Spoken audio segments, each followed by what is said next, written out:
Hello दोस्तों, उम्मीद है आप सभी लोग अच्छे हैं। मैं आशा करता हूं कि आपकी तैयारी भी बहुत अच्छी चल रही होगी। आप सभी वीडियो को निरंतर यानी लगातार देखते होंगे, यानी समय जो आपने टाइम टेबल बनाया होगा उसके अनुसार आप सभी विषयों को अध्ययन करते होंगे। तो आज मैं लेकर आया हूं बहुत इंपॉर्टेंट टॉपिक जो भौतिक विज्ञान यानी फिजिक्स का है, जिसे हम लोग ध्वनि कहते हैं, यानी साउंड से रिलेटेड कुछ पॉइंट्स भी हैं, यानी उसके बारे में यानी संक्षिप्त विवरण जिसे हम लोग कहते हैं, ओवरव्यू लेकर आया हूं मैं। हमें क्या क्या पढ़ना है, साउंड में क्या क्या पढ़ना है, उसके बारे में हम यहाँ पे चर्चा करेंगे, जो बहुत ही इम्पोर्टेंट है।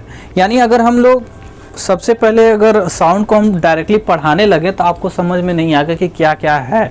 तो सबसे पहले हमें ये जानना आवश्यक है कि हमें इस चैप्टर में क्या क्या पढ़ना है। वो अगर हम लोग क्लियर हो जाए तो आप जब भी इस वीडियो को देखने से पहले आप घर पे भी रिवाइज कर सकते हैं। यानी इस चैप्टर को, साउंड को आप क्या कर सकते हैं कि अपने प्रैक्टिस बुक से भी एक बार रिवाइज कर सकते हैं और फिर वीडियो को देखेंगे तो और आसानी से समझ में आएगा। इसलिए हम ओवरव्यू बता देते हैं, आप सभी टॉपिक्स को अच्छे से उसमें क्लियर कर लेंगे। तो देखिए ओवरव्यू में हमने क्या क्या लिखा है, इसके बारे में हम डिटेल में चर्चा भी करेंगे। यानी इस चैप्टर को बहुत ही इम्पोर्टेंट व्यू से यानी बहुत ही अच्छे से इसे समझाया जाएगा, क्योंकि ये आगे चल के भी बहुत काम आने वाला है आपके लिए। तो देखिए सबसे पहले हमें साउंड में क्या पढ़ना है, प्रोडक्शन ऑफ साउंड, यानी ध्वनि का उत्पादन कैसे होता है उसके बारे में जानना है। और फिर उसके बाद propagation of sound. Propagation of sound का मतलब कि ध्वनि कैसे प्रोपोगेट करती है, यानी कैसे चलती है, उसके बारे में सीखना है। फिर उसके बाद वेव और वेव मोशन, यानी वेव एंड वेव मोशन का मतलब तरंग और तरंग गति क्या होती है उसके बारे में जानेंगे। तरंग कितने प्रकार की होती हैं वो भी जानेंगे। फिर उसके बाद आता है टाइप्स ऑफ वेव, यानी जो तरंग कितने प्रकार की होती हैं वो उसके बाद वो डिस्कस करेंगे। फिर उसके बाद लॉन्गिट्यूडनल एंड ट्रांसवर्स वेव है। लॉन्गिट्यूडनल जिसे हम लोग अनुदैर्ध्य तरंग कहते हैं, और ट्रांसवर्स वेव का मतलब अनुप्रस्थ तरंग है। फिर हम speed of sound in different media, यानी डिफरेंट मीडियम में साउंड की यानी ध्वनि की चाल क्या होती है उसके बारे में डिस्कस करेंगे। यानी पानी में क्या होती है, हवा में क्या होती है, और भी लिक्विड्स हैं उसमें क्या होती हैं, ये सभी चीज़ें हम लोग speed of sound in different medium में जानेंगे।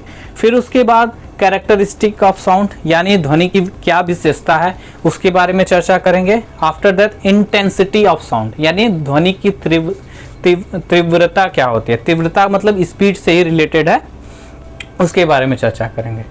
फिर रिफ्लेक्शन ऑफ साउंड आएगा, यानी ध्वनि का परावर्तन, जैसे प्रकाश का परावर्तन जैसे होता है वैसे ही ध्वनि का भी परावर्तन है, इसके बारे में हमें सीखना है।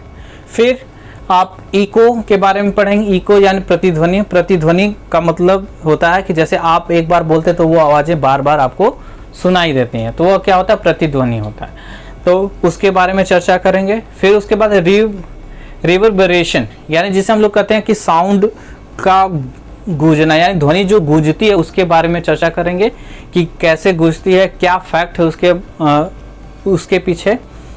फिर uses of multiple reflection of sound, यानी मल्टीपल रिफ्लेक्शन होता है तो उसका उपयोग कहाँ किया जाता है इसके बारे में जानेंगे। फिर range of hearing. Range of hearing का मतलब कि हम किस साउंड को, कितने हर्ट्ज तक के साउंड को हम लोग सुन सकते हैं उसके बारे में डिस्कस करेंगे। जैसे हम लोग मनुष्य हैं 20 के हर्ट्ज से 20 किलो हर्ट्ज तक के साउंड को सुन सकते हैं, ठीक है। फिर application of ultrasound waves. Ultrasound waves के अनुप्रयोग क्या क्या हैं उसके बारे में डिस्कस करेंगे। फिर जो हमारे ह्यूमन बॉडी का बहुत ही इम्पॉर्टेंट पार्ट है, यानी ह्यूमन ईयर, यानी जो साउंड से रिलेटेड है, यानी उसी की वजह से हम लोग ध्वनि को सुनते हैं, उसके बारे में डिटेल चर्चा करेंगे। ये सभी पॉइंट्स जो है दोस्तों बहुत ही इम्पॉर्टेंट है। तो मैं उम्मीद करता हूँ ये सभी पॉइंट्स को आप एक बार रिवाइज कर लीजिए, फिर हम अगले वीडियो में इसके सभी पॉइंट्स को डिटेल में डिस्कस करेंगे। तब तक के लिए good bye, take care of yourself.